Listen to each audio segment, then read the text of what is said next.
The bridge. The highlight of Final Destination 5 is also one of the franchise's most ambitious scenes, the bridge collapse. Right in Sam's premonition, what should have been just a simple bus ride turns into a cinematic spectacle of destruction. But behind all that tension, there was some serious engineering. The production built huge sections of the bridge in a studio, supported by hydraulic platforms that simulated the swaying and cracking of the structure. The river and most of the collapse, on the other hand, were created with cutting-edge CGI that blended seamlessly with the real elements. On top of that, several scenes were shot in Vancouver, Canada, the same city used as a filming location for other movies in the franchise. And that choice wasn't random. The area offers real bridges, urban landscapes, and all the infrastructure needed for big action productions.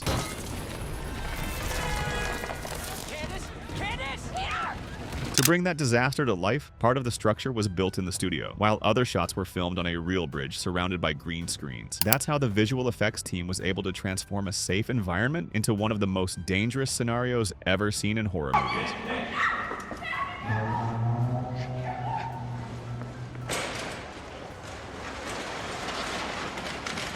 The integration between real actors and digital sets took months of planning. Every fall, every piece of debris crashing into the river was carefully simulated to look as real as possible.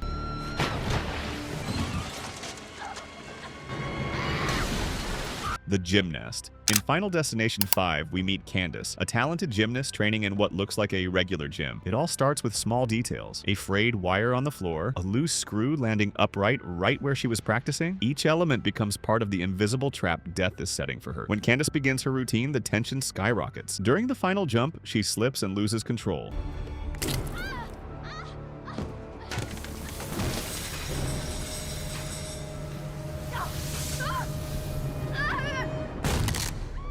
It's a brutal scene. Behind the scenes, this sequence was created with a mix of stunt doubles, practical effects, and digital work. A real gymnast performed the opening moves, but for the fall they used a hyper-realistic dummy with special joints that allowed the body to twist unnaturally. Later, the effects team added the sound of bones snapping, made by recording branches breaking and meat being twisted, to make the moment even more shocking. And finally, digital adjustments made sure the transition between actress, stunt double, and dummy was seamless.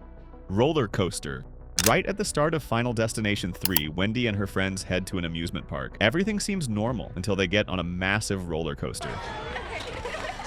The fun atmosphere quickly turns into pure panic. The tracks start failing, bolts come loose, and suddenly the ride becomes a nightmare. Cars derail, people fall, and chaos takes over in one of the most memorable premonitions of the franchise.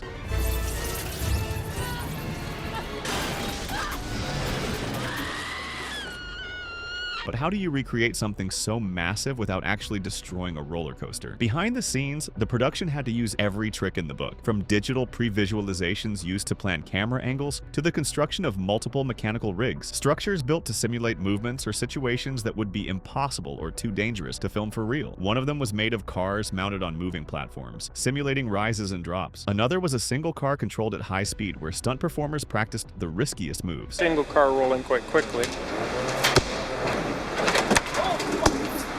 And the funniest part, despite all the tech, many shots were done in a super simple way. Just a fixed car and 4 crew members manually shaking the structure to create the realistic feeling of tremors and instability. And so basically they let the harnesses go just enough so that it would look like we were really holding our own weight, and it really felt like we were, so we're both in there just dying like. For the most brutal falls, though, they used hyper-realistic dummies, exact replicas of the actors that were thrown, cut in half, and enhanced with CGI to deliver the visual shock. The result was an unforgettable movie opening. Split in half. In the middle of the roller coaster chaos, one of the most brutal moments is Ryan's fate. Strapped to his seat, he desperately tries to break free from a safety belt that's already partially torn, but that's when death strikes. A piece of track breaks loose, and the impact is fatal. Ryan is literally split in half right in front of Wendy. Behind the scenes, recreating that shot was a massive challenge. First, the actor wore a special harness with safety cables to simulate the effort of hanging onto the car. Then, in another shoot, he wore green chroma key pants, which were digitally erased in post-production to create the illusion that only the top half of his body was there. And roll sound. And 3, 2, 1, go!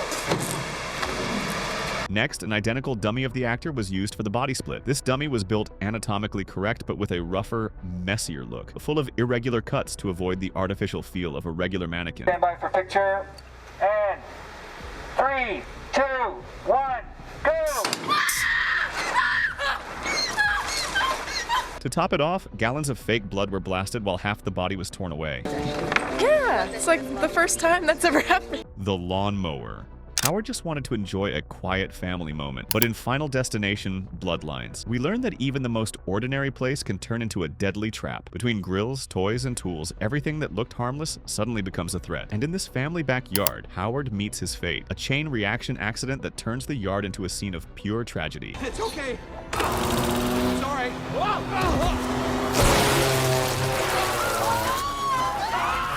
Behind the scenes, this death was considered one of the most creative in the movie. That's because, unlike a quick kill, Howard's was built like an ecosystem of danger. Every detail of the set was placed strategically, so one object would trigger the next, all leading to the final result. 3, 2, 1, action!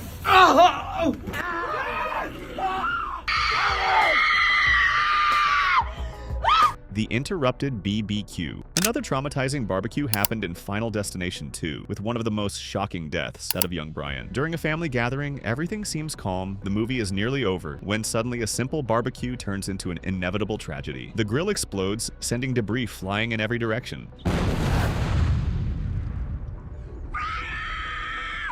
Behind the scenes, the sequence was created with a mix of practical and digital effects. Brian's body was recreated in a dummy filled with fake blood and prop guts, which was launched by the force of the explosion. A dummy with the blood and guts and all that kind of stuff, and a fake barbecue that we built, and we just blew the shit out of it.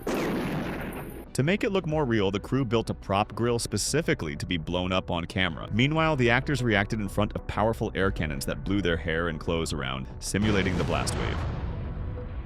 The Sky View. In Bloodlines, one of the most stunning sequences takes place at the Sky View. Every detail of the setting hides death's warnings. But behind that beauty, the set was also a huge technical challenge. They created 10 identical dresses for Iris, 5 for the lead actress, and 5 for the stunt double, each one in a different stage of damage. They also built platforms to make the falls look as real as possible, like the fall from the dance floor, which triggered the nightmare that group of people would go through. This set that we're standing in front of has 14 people falling to the ground countless times. They even built a ballroom with a tilted glass floor, able to support 20 actors suspended on cables at the same time, without the glass breaking before the planned moment. And yes, the glass really did break, but of course with all the safety measures the actors needed. There were so many people involved that, according to the crew, this was the first time they managed to drop 20 people in a single take. Tilted set has 20 lines to hover our performers above glass. We worked with our stunt team to ensure that we could lay them all on the glass without prematurely breaking the glass, and then I don't think we've ever dropped 20 people all in one shot at one time. Granny on fire. Among the many creative deaths in Bloodlines, one stood out not just for the shock factor, but for its boldness. An elderly lady running across the set completely on fire.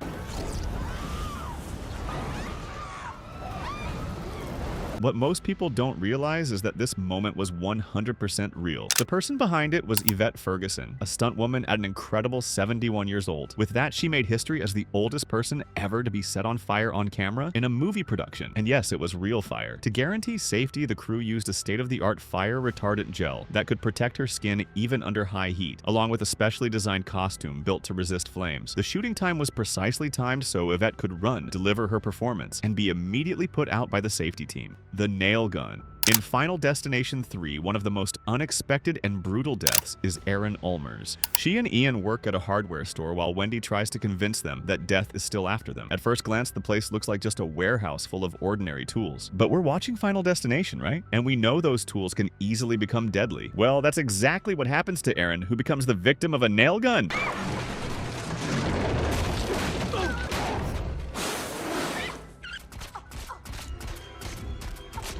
Behind the scenes, this moment required a combination of practical and digital effects. First, the actress filmed all her reactions on a real set, surrounded by props actually falling around her, controlled by hidden wires. This was one of the most complex scenes of the entire film. To recreate the impact, the team built a hyper-realistic dummy of actress Alex Johnson, molded from a full cast of her face and skull. This doppelganger had identical skin texture, hair, and even coloring, which left Alex herself creeped out when she saw it. One, action. Oh!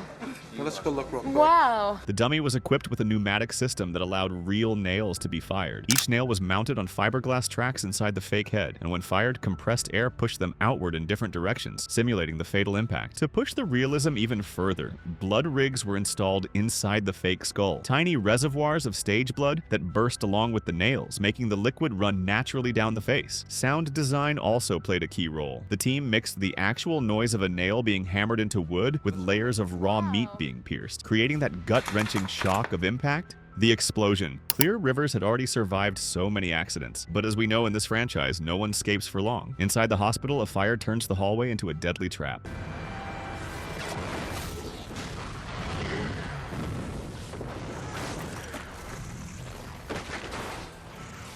But don't worry, no one actually had their face burned behind the scenes. Originally, the idea was to just show a light reflecting on her face, but the tone of the movie demanded more, so the creators decided to push further. Her face was digitally burned, with skin melting and hair catching fire, right before a fireball consumed the entire shot. Originally, a light was just going to come up on her face, but the nature of the movie, you want to see more, and you want it to be more graphic and more shocking. The technical challenge was massive. The real hallway didn't allow flames to spread so dramatically, so the crew built a 30-meter-long scale model filmed in slow motion at 150 frames per second. That gave the impression of the fireball sweeping through the hospital in just seconds. In the middle of it, a life-size dummy of Clear was suspended by wires, being yanked as if hit by the blast. In post-production, digital effects completed the scene with debris and a metal rack crashing down on the protagonist.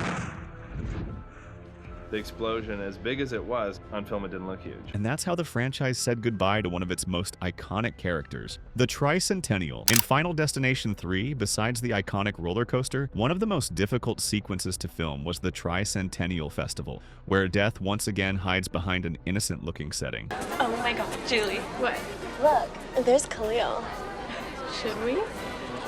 Shooting in Vancouver brought an unexpected challenge. During summer, nighttime is very short, forcing the crew to race against the clock. As the directors explained, once the sun set, it was a real sprint. Every camera move had to be perfect, because one mistake could cost hours. The scene involved hundreds of extras, trained horses, real fireworks, and of course, the protagonists in constant danger. For safety, stunt performers began rehearsing before the set was even built, marking the ground with tape to show exactly where each actor and horse needed to be so no one would get hurt. One of the most intense moments was Amanda Cruz's scene, where she had to be dragged by a galloping horse. The actress thought she would be pulled by some kind of wheeled platform, but quickly found out the drag would be real, her only protection being a harness strapped to her body. It's gonna be so cool. It's gonna be so easy. Like, stunt people are just gonna put me on some rolly wheels on my back. I really did think that I was gonna be sitting on something that had wheels on it, so that'd be rolling. And as if that wasn't enough, all of this happened in the middle of real fireworks. For every take, the crew had to calculate where each shell would explode in the sky, so it would sync with the actors' lines and create the exact contrast of light and shadow the director wanted, inspired even by Hitchcock classics.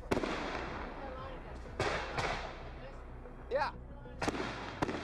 I can't hear you. The result was a massive sequence that blended practical action, real risk, and subtle visual effects just to polish what was necessary. The Gym Rat. At the gym, Lewis thought he was invincible, ignoring Kevin and Wendy's warnings completely. Play down, this sure as hell ain't gonna end now. It's going just as I saw it.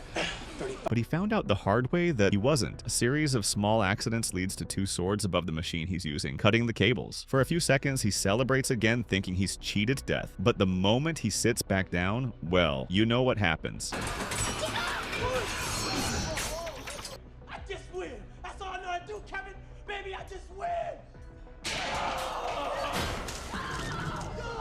For this death, a realistic dummy of the actor was built, and the scene was shot with a rigged workout machine designed to fail, along with buckets of fake blood. And the crushing sound? That was actually a melon being run over, recorded with a high-definition mic. And 3, 2, 1, go!